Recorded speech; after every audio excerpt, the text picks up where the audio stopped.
new student comes to you, um, so your process is getting to know the history of the game. Like, what kind of questions are you asking them? How long they've played, what type of shots they like, what happens to the golf ball when they hit a good shot, what happens when they hit a bad shot. Um, you know, What talk me? So I actually, you're as a generalized question because this makes a big difference. What do you have like a template of questions that you always ask them when they come and see you, or is it kind of just going with the flow and you just think of questions that kind of on the spot? it's a little bit of go with the flow, but I do ask the same shots, like the same questions of what type of shots when they hit it good, what type of shots when they hit it bad, what the golf ball is doing, and what the ball flight that they like to see is. Okay. Is there any other type of questions you're asking them? Not really, no. Nothing like that's the same from person to person, I guess, that Okay. I can think of. So here are some follow-up questions that I think can be super valuable. Okay. Number one, knowing what their physical conditioning is, I think is super important. I usually like to ask people if they have any sort of physical limitations. Right. Obviously, that becomes super important because if you're going to try to force them to do something that their body just can't do, or at the bare minimum, even if you can work towards improving a certain area, if they have restrictions at all, like it's good to know that beforehand so you don't put too much pressure on them. Mm-hmm. Another thing that I think a lot of coaches don't ask, which I believe is arguably the most important question in all this, is how often do you play in practice? And if your practice amount, like your allotted practice time, is either too little or not going to change, I need to know that beforehand because I'm not going to see a player see a change that would require a shit ton of work because obviously changes are subjective, but at the same time, there are certain changes that just with experience, takes more time than others.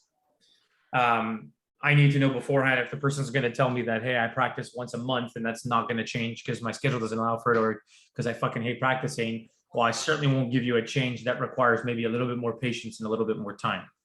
Right. Because obviously you'd be doing them a disservice in that scenario. So knowing that what their schedule is like beforehand, I think is super important. Okay. Okay. Besides that, a lot of the questions are going to be very generic on my end too. What is if you're swinging with no thoughts right now, what are the good shots? What are the bad shots? That's the obvious. What are the strike tendencies on the club face? What are the tendencies with your low point control? And something that I ask every single one of them is when you're swinging in front of me right now, are you trying to force a certain change because of something you saw online? Are you trying to do something different? Or is this literally like you're closing your eyes and you're swinging? Because that makes a difference too. And to be honest, if you start doing a lot of online lessons at some point, like this is something that I ask a lot because a lot of times someone will send me a lesson and I'm like, and like the first thing they tell me is, yeah, I'm trying to keep my elbows together in the video. Like, okay, like that's fine, but I don't want to analyze some manufactured fucking golf swing that's not really your natural movement because then the second I start giving you some information, it's no longer going to look like that. The entire thing might not work with what I'm telling you. Yeah. So that makes a big difference too, is just knowing what their intention is when they're trying to hit a golf ball, if they're trying to hit a certain shape or a certain feel or whatever. So that part's super important too. From there, do you use launch monitors in every lesson? No. Okay. Just because, I have one and eventually I will because once I get into this practice facility, but where my lessons have been, it's like I do one and then I don't have anything for 5 hours. I kind of just got lazy and not wanting to pick it up, take it back into the clubhouse, take it back out there, set it back up for one more lesson, pick it up again.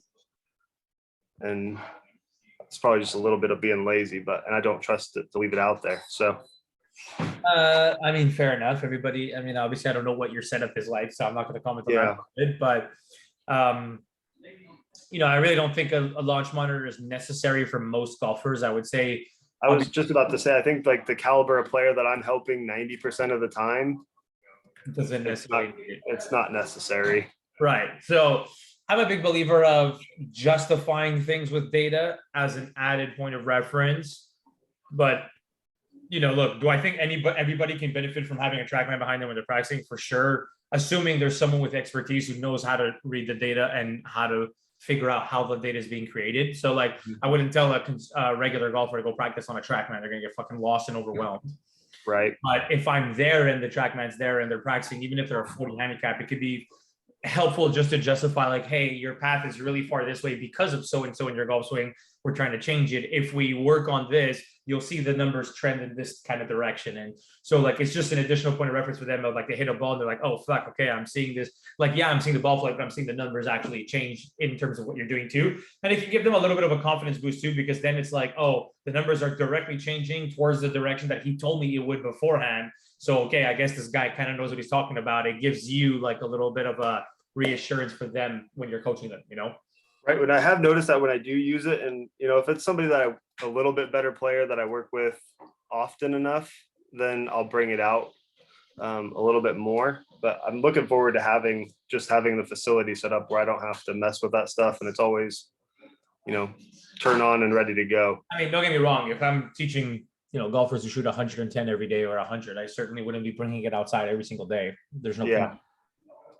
I think anybody who averages under 85 could literally benefit from having it there, though, at all times. Like that's my opinion. Anything of a single-digit handicap, essentially, I think can certainly benefit from having it there, just to reinforce whatever it is you're doing. Okay, so player comes in, starts hitting really bad. Let's say a player comes in, he tells you like, okay, I don't practice that often. I hit a lot of slices, a lot of pulls. I don't hit it very good. Contact is a mess. Player comes in and just starts slicing every single golf ball. Like, how would you approach that lesson? Is the first thing you're doing communicating about the ball flight? Is the first thing you're doing communicating what they're doing wrong? Like, what are you prioritizing in a scenario like that? I guess in that type of scenario, I'm usually, I ask a few more questions to see which one of those misses is the most normal or, happens the most. And then I would probably start trying to figure out some sort of change towards that specific ball flight. Okay. So you don't have a certain method of, and it doesn't even have to be conscious. Like, I think if there's one thing I've learned over time is like a lot of the stuff I do in my lesson is just kind of subconscious, just because I'm in my comfort zone and I know what I'm doing. I'm not necessarily actively thinking about doing this type of approach. But the way I've built a lot of my instruction around is everything that you change has to obviously directly affect the ball flight for the better. I'm a big believer of like never ever change things for aesthetics. Like, this is a big flaw that a lot of people fall into, is like, oh, the takeaway's inside and it looks really bad. Let's get the takeaway more on plane. It's like, okay, that's fine, but how are you directly affecting the rest of the golf swing? Is the top of the backswing changing because of the takeaway? Is the way the club is working coming down changing because of the takeaway? Is the club face going to look differently because of the takeaway? Is the ball flight going to be any different because of the takeaway? Because if the answer is no, and it's not necessarily setting you up for success later on, then just changing the takeaway because it's inside is useless. And that's something that I think is like very important, is like, try not to ever fall into the trap of something aesthetic. It has to have, I essentially like to simplify it in the sense of like everything you do within a swing change has to have a scientific purpose behind it, whether that's internal mechanics and what it looks like and why it looks a certain way, or how you're delivering the club back to the ball, which is obviously the bigger picture of it. So what I'll do in most lessons is I will look at a player. Okay, you see their setup, you see their grip. It might be something funky, it might not, doesn't matter. I don't change it obviously ever until I see what's happening. When a player hits shots, how long do you usually give before you will start to give them information in the lesson? Like, is there a certain amount of time? Well, it's quite a few golf balls. I mean, I like to give them plenty, I probably give them 15, 20 shots just to let them get loosened up and have some conversation. I guess I don't know. It might even be more than that. It feels like a lot. And then after that, I'll start to take a couple of videos from, down the line and face on. And then we'll usually, I'll let them hit a few more golf balls and kind of look at the video, watch a couple more swings, and then go over kind of what we're going to start with. Okay. Are you referring back to the video, or is that just for you? Yeah. Yep. You are? Okay. Yep. So I like, for the most part, everything there. I'm a big believer of, I'd like to see patterns in the golf swing. I want to see things repeat itself. You know, first of all, if there's one thing I've learned over years of coaching is like you can fucking never rely on anything a student is telling you for the most part, because their information is going to be extremely flawed. They're going to tell you they miss a certain way. You will not see that after 20, 30, 40 golf balls. There's no way you're going on the course and doing something that dramatically different from what you just did in front of me. A player tells you they hit the club a certain distance, and it's like they're looking at the bounce and the roll, and they're not really looking at the carry. They don't really have a good understanding of that. They might tell you they're a high ball hitter, but they're significantly lower than the average golfer. Like, you know, everything is just very, very different. So I like to see patterns because I just don't trust students, if I'm being honest. Obviously, better players is very, very different. That's obviously they're super well versed in what they're doing. When it comes to a regular recreational golfer, which sounds like the majority of the people you're dealing with, like that's just not going to be the case. Yeah. From there, taking some videos is good. I'm a big believer of try not to let them see when you're taking videos, because players can get really antsy, really tense, really anxious when they're on camera. A lot of times they don't like being filmed anyways, because it affects them so much when they're swinging. You know, it's like that first tee mentality of like, you go to the first tee and like half the clubhouse is staring at you. Like, you're probably not going to hit a good shot because you're going to be super fucking nervous, you know? Right. I guess sometimes I'll let them know, and other times I'll just start taking video like on their last few balls of letting them warm up. But I guess I've done it both ways. I've kind of kept it hidden, and then other times I'm like, all right, we're going to take some video. So I always try to keep it hidden early in the lesson. The only times I let them know is typically towards the end of the lesson, because I actually want to put pressure on them with whatever change we made. Meaning, you want to recreate some form of an on-course context or situation. So we need to apply some additional pressure because you're on the range in a very comfortable environment, and obviously, you know, you can hit a bad shot and not give a shit. So that's when I'll use that almost as like a strategy of like, hey, I'm just letting you know, like, I'm filming these next few swings, and I'll usually try to make it a very positive environment. So I'll be like, by the way, if you do this really good, it's going up on my Instagram page. Like, something to be like, to like add positive reinforcement. But at the same time, what I'm really doing is I'm applying pressure to them, just trying to recreate more of an encore scenario, because they know now that it's being filmed, right? It hadn't previously. So I'll usually use it in that scenario. Usually I won't tell them early on. Then from there, you can certainly refer back. You can refer back to the videos. I think it's very important for them. You know, some people are visual learners. Having a video when you're explaining helps to clarify what you're saying, but also they can learn it maybe in a different way. Now, in terms of trying to figure out what to change, are you just going case by case and just trying to pick a reason why? I would say that's probably the part that is or lacks a lot of consistency. Most in mine is where I start after all of that. I mean, I feel like the beginning of the lesson, the questions, the conversation, that, you know, that's pretty consistent. But then from there on, it could be different. It's a little all over the place. Yeah. Okay. Some days it's really good, and some days it's probably really bad. So. Okay, so let's give you a little bit more structure with that scenario. Yeah. I'm a big believer of taking a very back to front approach with the golf swing, which means you start with the finish point and you slowly work backwards. The reason why is because if I change something that happens earlier in the swing, I need to know for a fact that that was damaging things that happened later in the golf swing. I cannot do that without starting from the finish point. You know, it's like the old school mentality of like, if I'm trying to play a golf course, you play the green backwards. Like, I kind of take that mentality with regards to golf instruction. So I'll give you an example using a student, and I'll talk you through kind of how I would approach it. Okay. So I just posted this guy on Twitter yesterday. This is literally a Callaway employee who messaged me and asked me for some advice. Obviously, I'm affiliated to Callaway, so I'm friends with some of the guys. And so he tells me I hit a lot of exactly that. A lot of pulls, a lot of slices, okay, and just no consistency to my ball flight, predominantly slices. So right off the bat, before you can even look at the golf swing, you can have a pretty good idea. Obviously, outliers exist all the time, but most people will fall within the bubble of like what you're likely to expect. So if someone's hitting pulls and slices, what are some kind of early thoughts you can have before even seeing the pattern? Probably, you know, steep or swinging across it. Okay. Um,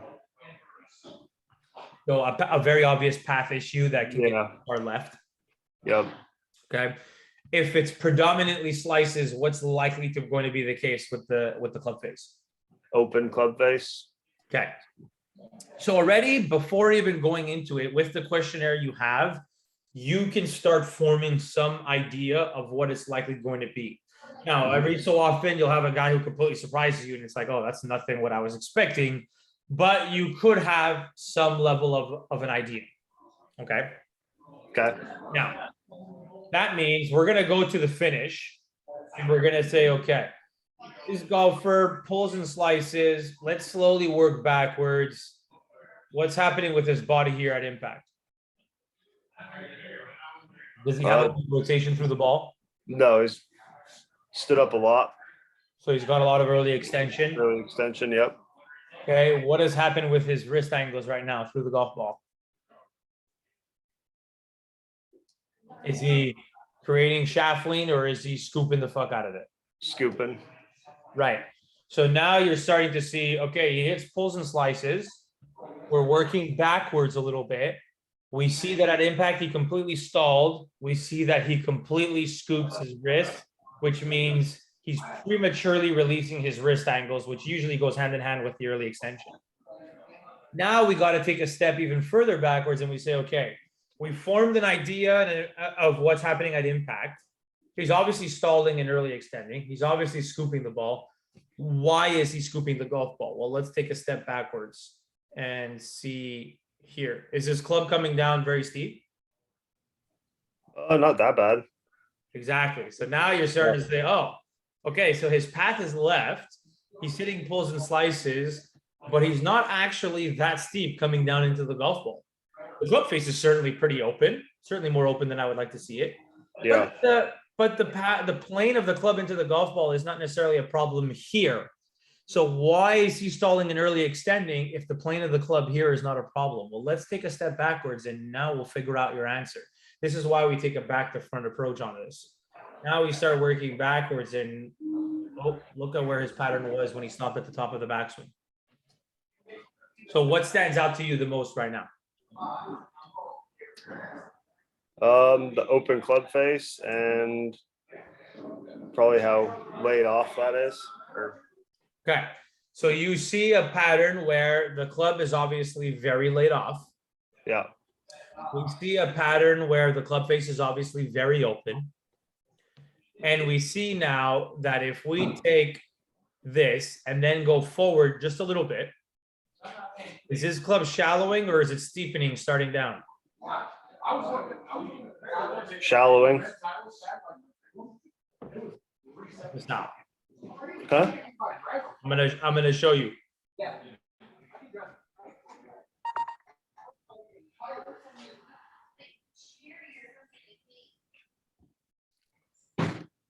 This was the change we made, by the way. Okay. Look at the alignment of the shaft on the left. Yep. Is that a club that's getting more shallow and horizontal or more vertical? I guess it's getting more vertical. It is in theory shallow.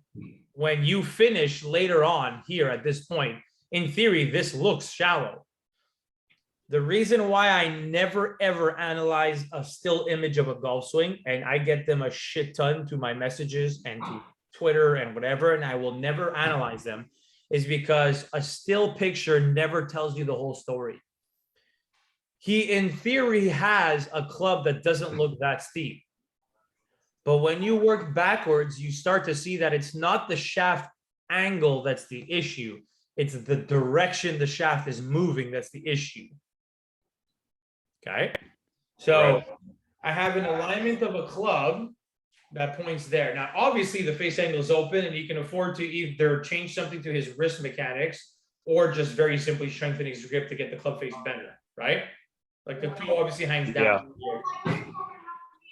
But when I have a shaft that's pointing very far behind me and I start to lower my hands, I'm going to apply some level of pressure on this.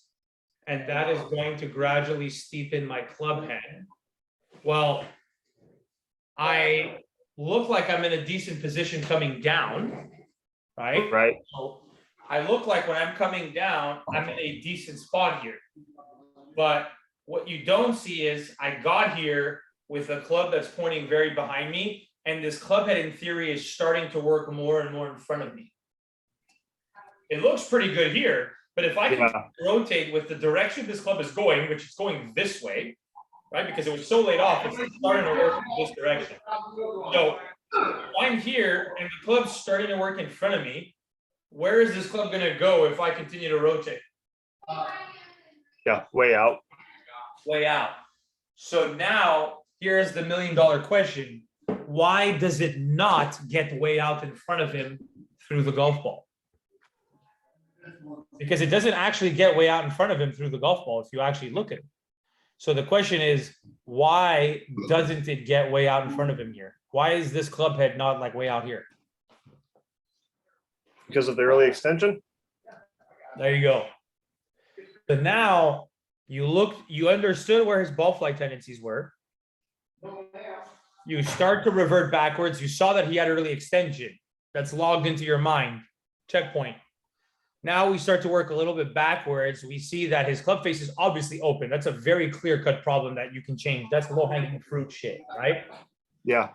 But you're seeing now that the alignment of the club at the top is creating this steepening effect in transition.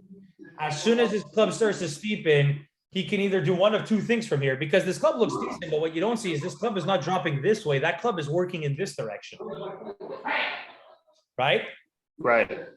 So this golfer has two options. He can either rotate well from here and cut way across the fucking golf ball, worse than he's already doing, or he's going to early extend to stand up to try to straighten the path out.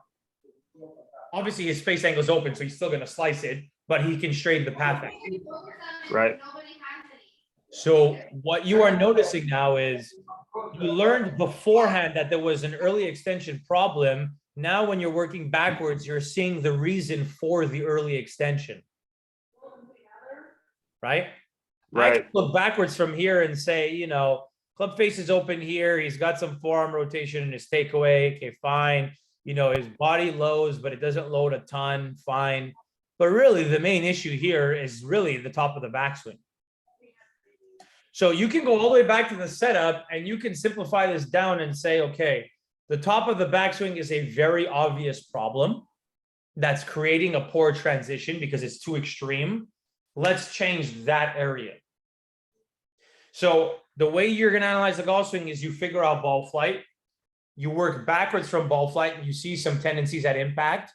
Then, without necessarily understanding why the tendencies exist at impact, you start to work backwards again. You get to the top of the backswing, and for this particular golfer, everything clicks. Now we saw, okay, we saw really poor alignments at the top, which created a steepening transition. Now you have your understanding of why he has to early extend.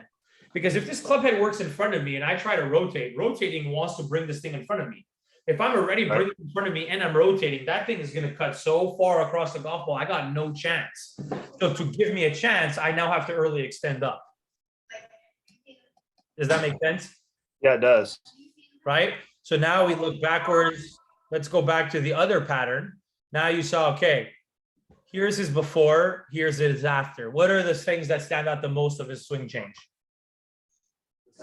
The alignment of the club at the top. I mean, not being that laid off. And what about his club face? It's in a better position, a lot better position. Right. So club face was sorted out, low hanging fruit. Right. A guy slices it and has an open club face, regardless what the club head is even doing or where it's going. The club face needs to be stronger. That's pretty obvious. Right. Club face got better. I literally just told him to strengthen his grip, not to make it too complicated. Yeah. And club was pointing way behind them at the top, which created a steepening in transition, which causes it to cut across the ball. Now he early extends to help some of that problem, but the steepening of the transition is a big problem. So we need this club head working behind him, not working in front of him. How do you get it to work behind him? Well, he needs space to get there. So you just change the alignment of the club. I literally told him, dude, strengthen your grip and feel more across the line. Like that was my only advice to this player. It really didn't need to be complicated. It really didn't need to be too internal. It didn't need to have too much focus on mechanics or the takeaway. I never told him literally jack shit about the takeaway. All I told him was change the club alignment at the top and strengthen your grip. Well, what starts to happen of this club now? Is it working more horizontal or more vertical? More horizontal. Right. So now what you're starting to see is, hey, his club head is actually shallowing out. It's not getting more steep coming down into the golf ball. This was just kind of a back and forth. Here's the actual video of the changes, right? Look at the takeaway. I never mentioned the takeaway. Takeaway is a little bit better because of the club face, but the club face really is just the byproduct of the grip change. I didn't really tell him to keep it more going back. Now he gets to the top. His hand path is still pretty out in front of him on both scenarios. That's not really our primary focus yet, like one change at a time. Shaft is obviously in a better spot. It's not as behind him, but that's really just because he's trying to get it across the line. So of course it's going to look more vertical. Yeah. Now he gets to the top. Obviously I didn't sequence these videos correctly, but like one's obviously very different than the other. Now he steepens one and he early extends. Look where the club head is on the second one. So now the club head comes from more inside. The club face looks better. Yeah. He still early extends because that's just not magic. It's not going to go away right away, right? Right. But at least the club movement is way better. Club face is under control. He literally turned a weak slice into a draw and he gained probably 20 yards in like 5 minutes.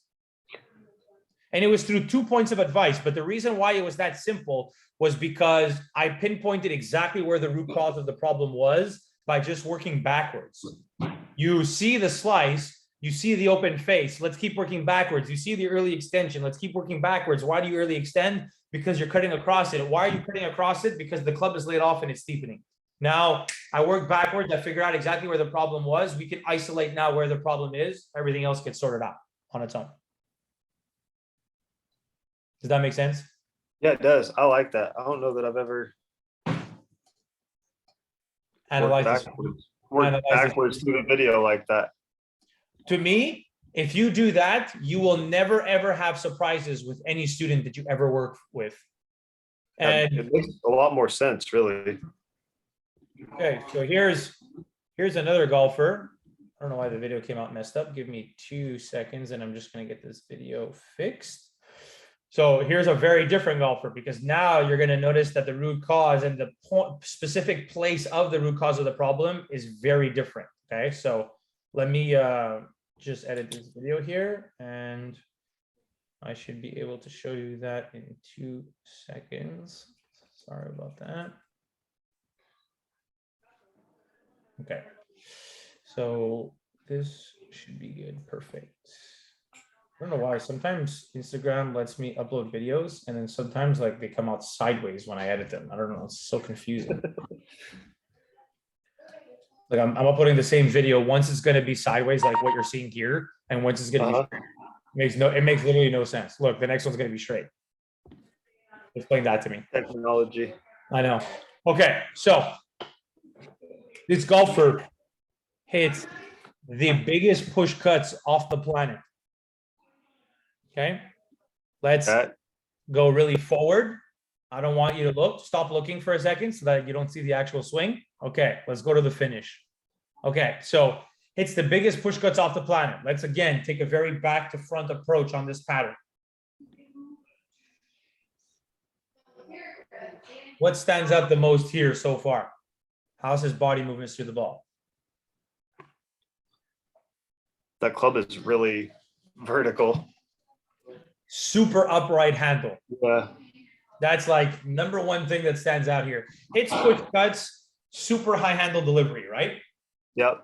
What does the high handle do to the face angle? Open it. Right. So now you're starting to assess, okay, you're struggling with an open club face. Well, your handle of the club is extremely upright.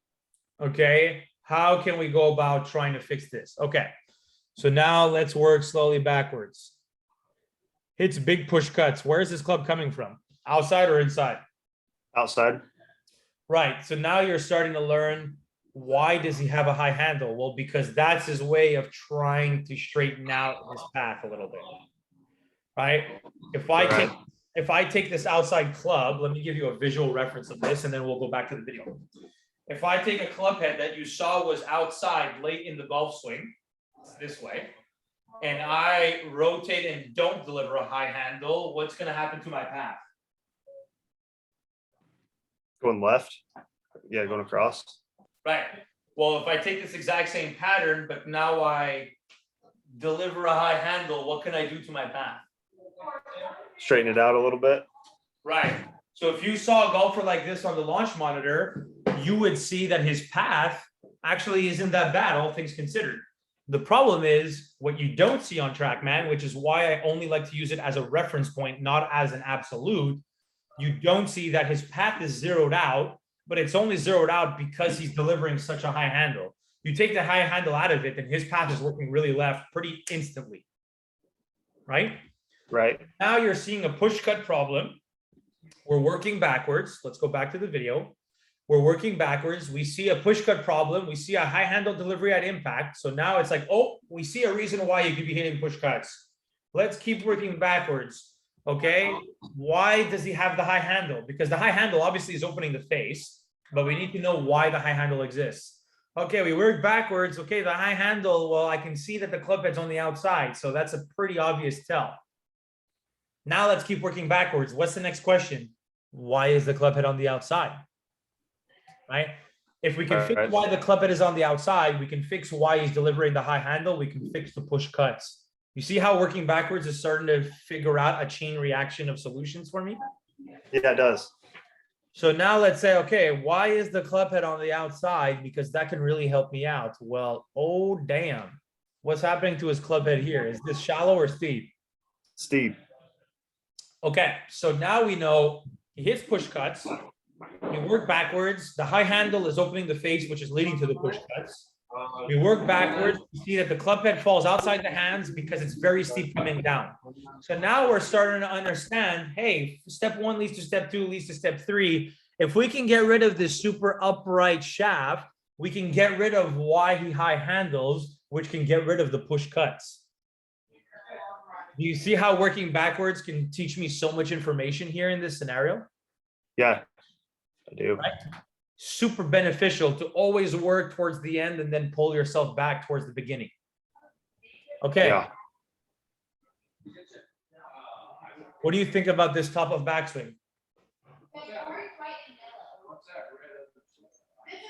Doesn't look that bad. Pretty damn good, isn't it? Yeah. Okay, let's work backwards. What do you think about this takeaway? Pretty good. Okay, let's go work backwards. What do you think about his setup? Anything that stands out that's worrisome?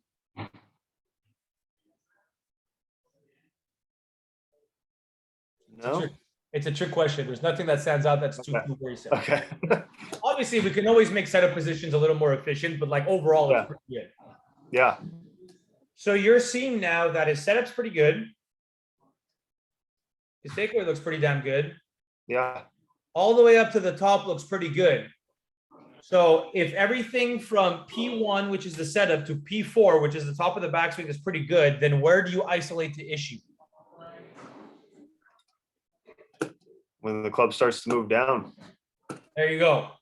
Now you worked backwards and saw that, hey, the top of the backswing, unlike the other golfer, that other golfer's top of the backswing was clearly a problem because it was affecting how everything was moving down.